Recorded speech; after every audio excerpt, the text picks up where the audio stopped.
Good afternoon. Today I'm going to talk to you about emotions in the workplace, and more specifically, how men and women react differently.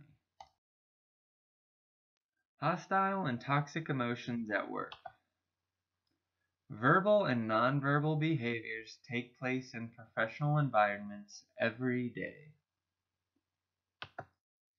These behaviors include, but do not limit, loud and angry tantrums, rudeness, impoliteness, humiliating or ridiculing someone in front of others, coercion, withholding needed information, and silent treatment of someone in front of others. Counterproductive work behavior, or CWB, is defined as intentional toxic behavior in the workplace that is harmful to a company and its employees.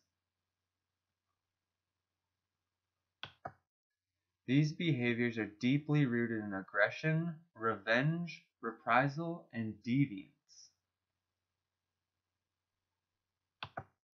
These behaviors have also been known to lead to harmful acts on subordinates.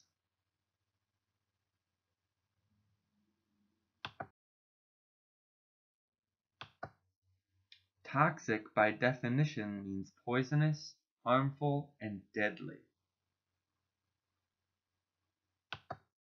Toxicity in the workplace is rooted in negative emotion in three dimensions. The first dimension is psychologically recurring, which is something that weighs on an individual and often feels psychologically uncertain. The second dimension is disconnecting, which is an individual's disconnection from her social network or colleagues. The third and final dimension is draining, an individual's mental and physical energy levels being exhausted or depleted by toxic and harmful experiences.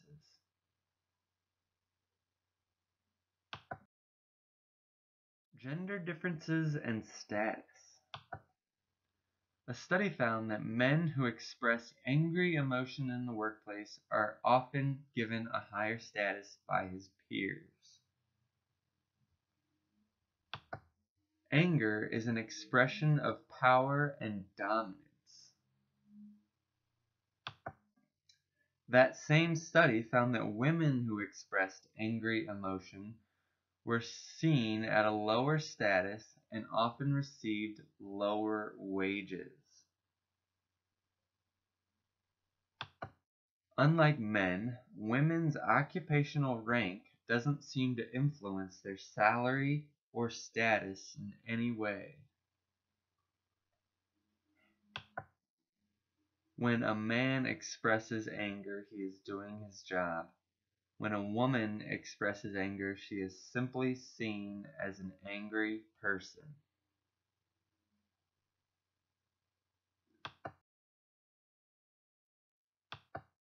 Anger is a status emotion. Professional women face a quandary in the professional world every day. Anger can be a very powerful professional tool when managing a group of people. It can also lower the status of a professional woman. It is important for a woman to find a balance between that powerful tool and her status being diminished.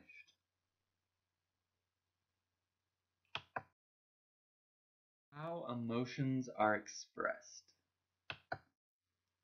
Emotional display rules are prescriptive social norms that dictate how, when, and where emotions can be expressed. Both men and women believe that women are much more likely to express a wide variety of emotions, including happiness and sadness. It's also been said that men should not cry in the workplace and women should not get angry. A lack of emotion, with exception to anger and pride, is seen as a symbol of masculinity.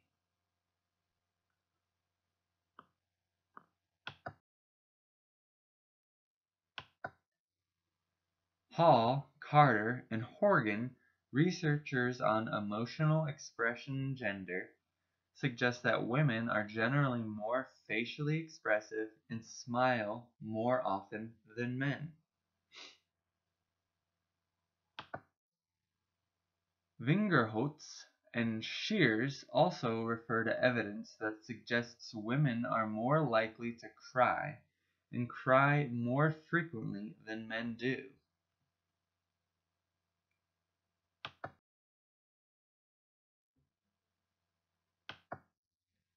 Fisher's review of the gender and emotion literature suggests that women experience no more emotion than do men, but are commonly known to be more emotionally expressive. Consequently, Fisher suggests that the claim that women are more emotional than men is more telling in terms of information about cultural stereotypes than about actual gender differences in emotions. This reasoning is also consistent with the normative regulation propositions of social role theory, which suggest that experiences, including emotional experiences, are constrained by norms that form from gendered social roles and expectations.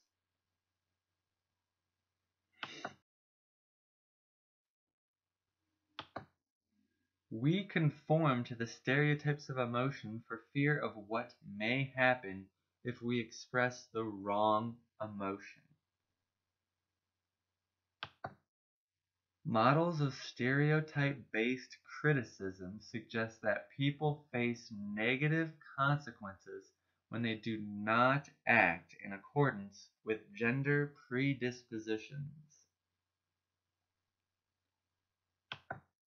Lewis in 2000 found that male leaders received lower effectiveness ratings when expressing sadness as compared to neutrality, and female leaders received lower effectiveness ratings when expressing anger as compared to neutrality.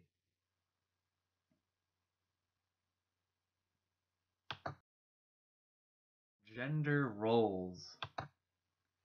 Women are often working in jobs in which they must perform emotional labor. Women are seen as naturally nurturing and caring and more suited than men for jobs that require emotional skills.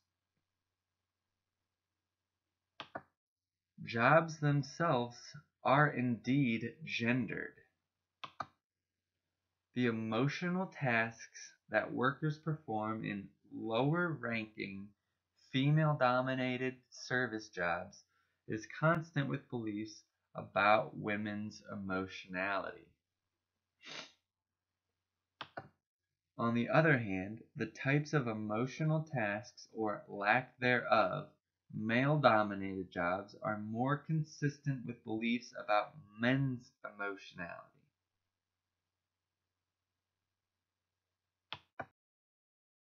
Emotional regulation. Gross in 1998 defined emotional regulation as the process by which individuals influence which emotions they have, when they have them, and how they experience and express them. Situation selection involves approaching or avoiding certain people, places, or objects in order to regulate emotions. Anticipating a hostile environment can allow someone to avoid it and the conflict that comes along with it.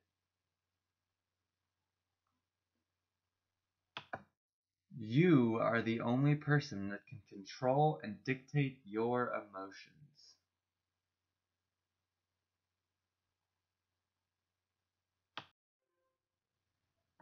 Thank you for listening, and stay tuned for more information on emotions in the workplace. Let me ask you this. Do you really need us telling you that men and women think differently?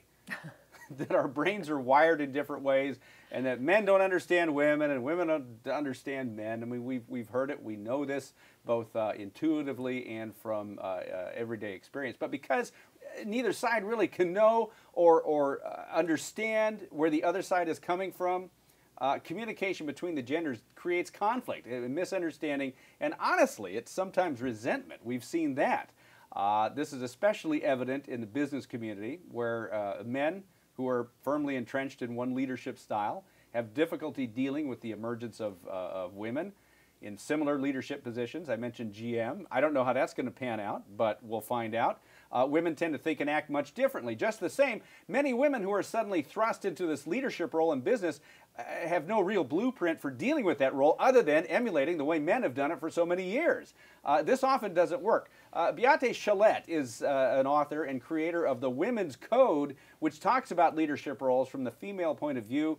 She says that women can only succeed and avoid burnout along the way, by the way, if they embrace who they naturally are rather than trying to emulate male leadership traits. And I find that fascinating. She's here with us on the Boomers Lifeline to talk about that. Beate, welcome to the program. Thank you so much, John. I'm so excited to be here. Thank you for having me. Well, I appreciate it. I was looking around your website kind of, and I was intrigued by what I saw. But let's start with the obvious, but I guess not so easy to answer question. What are the biggest differences between the way men and women communicate? Well, first of all, we have to understand that men find communication sort of a necessary thing. So men don't like to talk just to talk. They talk when they have to, when there's a problem to be solved, when someone comes to them as the authority who has an answer to a particular question. So it's not that they're insecure about it, but they talk when it's necessary. Whereas women, on the other side, we like to talk, period, because it's in our nature to share, to have this more active exchange with others. It's our way to ensure that everyone is included in the conversation, because we like the community building, and often, and sometimes unfortunately, that's also the way we consider building teams or running our leadership traits in business. Beate, I know that men in business tend to respond a little more actively and certainly positively to the leaders who sort of emulate the way they are, because they're men, and how they would lead others. And this might be one reason why women tend to kind of do what the guy would do when they take on those leadership roles in business. But this isn't really the best way for a woman in that particular role to succeed, is it? No, absolutely not. Well, first of all, we know what is being said about women that are too manly and that are, behaving like an alpha female in the office. We call them, bad names. We call them power-driven, power-hungry, and, amongst other names. So I've identified that men lead on three power words, and that's power, strategy, and persuasion. Whereas women, by nature, I call it leading on Q, which is compassion, uniqueness, and empowerment. So because the entire workforce, or the way business has been set up, it has all been set up on male traits. Because back when, the systems were set up, when the corporate structures were set up, it was only men that worked anyway. So we have to remember that it's only been 50 years that feminism paved the road to equality. And in those 50 years, as women are coming into the corporate world, they only found themselves with this one set of rules, the male rules, the way men run business. And so women had no choice other than to take on these male traits to succeed in business. But now, as so many more women are coming into the workforce, now really things are starting to change, and we are, for the first time, really thinking about what is female leadership style and what does that need to look like so women can succeed. Now, you mentioned the two leadership styles. Is one method superior to another, in your opinion, or are they about the same?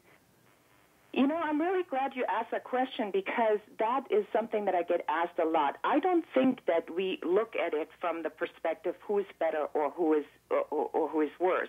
You know, very much like when I look at introverts and extroverts, which is a big discussion that we're also having right now, is that each brings something to the table that is a valuable asset for any functioning team. Because if we were all wanting to lead, then we would have nobody to do the day-to-day stuff. And if we only had people who can follow rules, then we would have no idea people. So rather, I think that what we are faced with right now is to identify what people are naturally good at and then allow them, with our leadership skills, to take on these roles in our teams so that the person that has ideas is encouraged to have the ideas.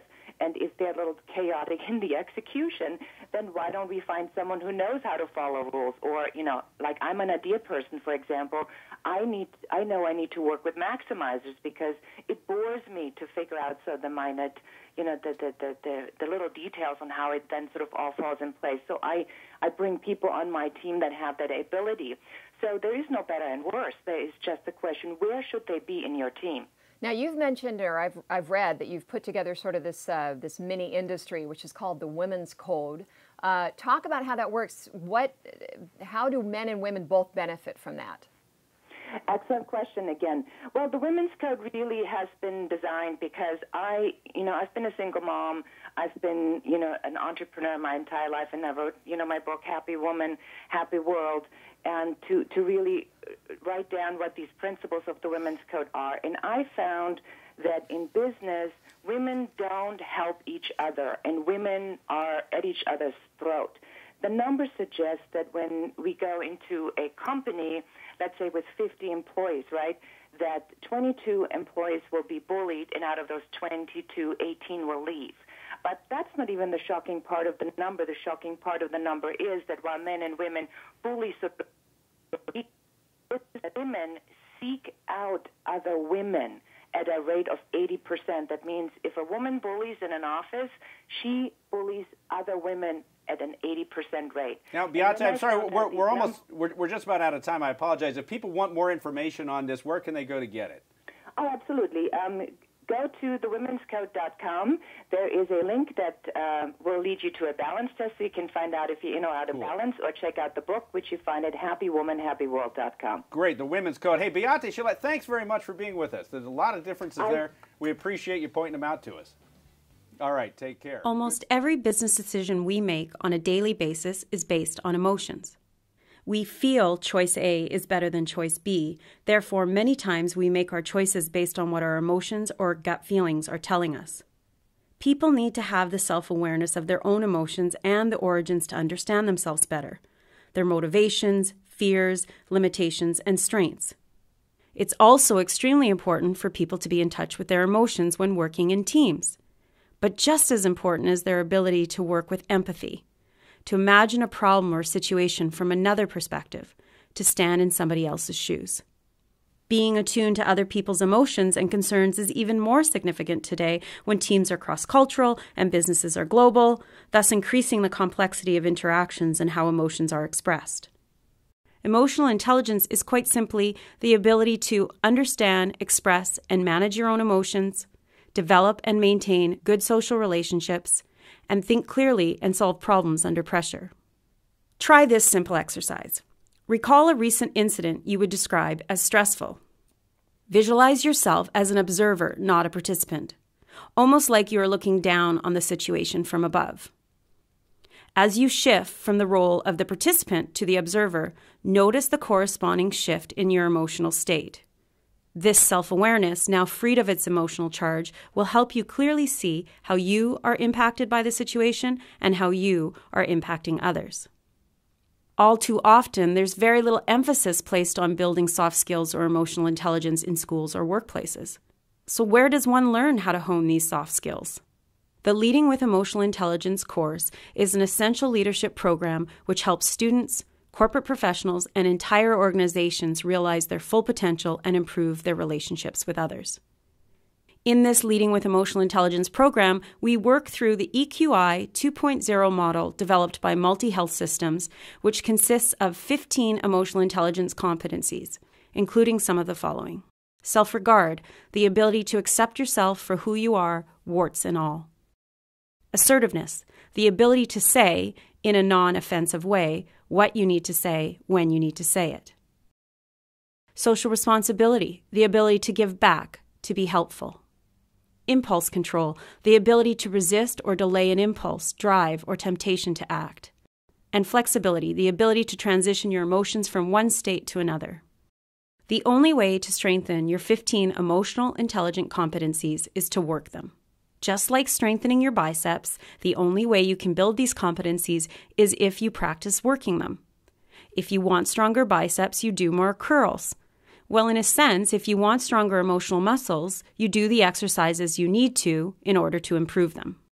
This Leading with Emotional Intelligence program provides the necessary tools to 1. Perceive, express, and manage your own emotions. 2. Be aware of others' feelings and help establish strong relationships.